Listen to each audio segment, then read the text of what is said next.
Good day, audience. I am Liquid12A, reviewing not a game today, but a controller.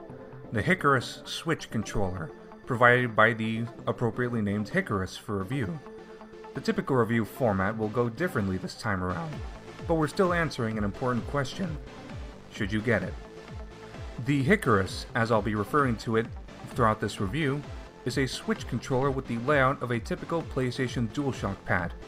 Compared side by side with the DualShock 4, the Hycarus is less wide and feels slightly heavier, but is still comfortable to hold in your hands. Like the DS4, the Hycarus has lights across its build, mainly over the face and home buttons, as well as individual player indicator lights in the center. There's really not much else to say about the design, other than that it's solid. It feels like a Switch Pro controller, even if it's just technically a copycat. A design, though, is easy to get right. What's harder to get right is getting the controller to work properly. So, does the Hycarus work properly? Let's see.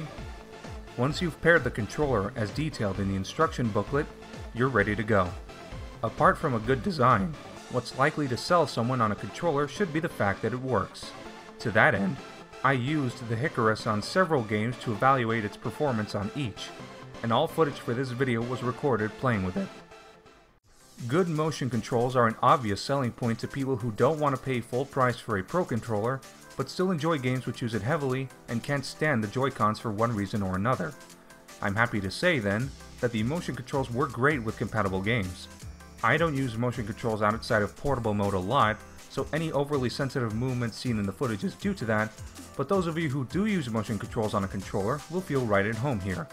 The motion controls do what you want them to. I'm just not that good at using them in this case. Standard use of the joysticks felt tight and highly responsive with no input lag at all, feeling just like using the regular Joy-Cons, so no worries about precision. This likewise goes for titles which have movement options that lightly tap the stick, so no worries there. Likewise, I noticed no input lag whatsoever on the buttons. They were all responsive and they did what I wanted them to. So overall, the core aspects of the controller work pretty well. There is one downside to the controller, and it's one of the features it prominently advertises: the turbo function. Let's not misinterpret here. The turbo function works, and it's a neat addition in theory, but it ended up being something I had to force myself to use, and even then, it's not really efficient. For all it's worth, the turbo is surprisingly practical to set up in a pinch, as one only needs to hold the desired button followed by a press of the turbo button to use it, and deactivating it is just as simple. The Hycarus' layout makes it rather easy to do as well. But the actual turbo speed is slower than what you can achieve with human presses. There's probably some hidden niche to it in the game that I don't own, so it probably has selective uses. If you could somehow find a scenario where the slow presses are beneficial, then have at it. But otherwise, this is the controller's low point.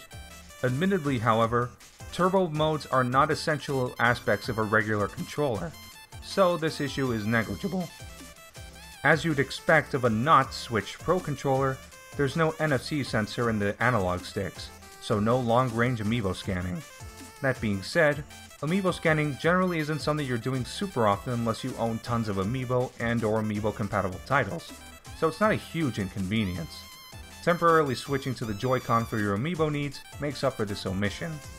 Overall, as a secondary Switch controller, or an outright substitute for the Pro controller, the Hycarus Wireless Switch Controller fares pretty well. It holds up well in comparison to other controllers I own, mainly the Joy-Cons and some other third-party Switch controllers. If you exclude the turbo function, it's basically a Switch Pro controller minus the NFC functionality, so unless you use amiibo on a very frequent basis, this downside is very much negligible. If you're on a budget or are looking for a non-Joy-Con option for your Switch, the Hycarus Switch Controller, available on Amazon for $29.98 or your regional equivalent, is for you. And with all that in mind, I am giving the Hycarus Switch Controller a 4 out of 5. Let us know what you think of the peripheral below should you buy it. A special thanks to Hycarus for making the review possible, and our patrons, who help keep our site up and running. Make sure to like the video if you want to see more, and subscribe for more news straight from the source. I am Liquid12A, signing off.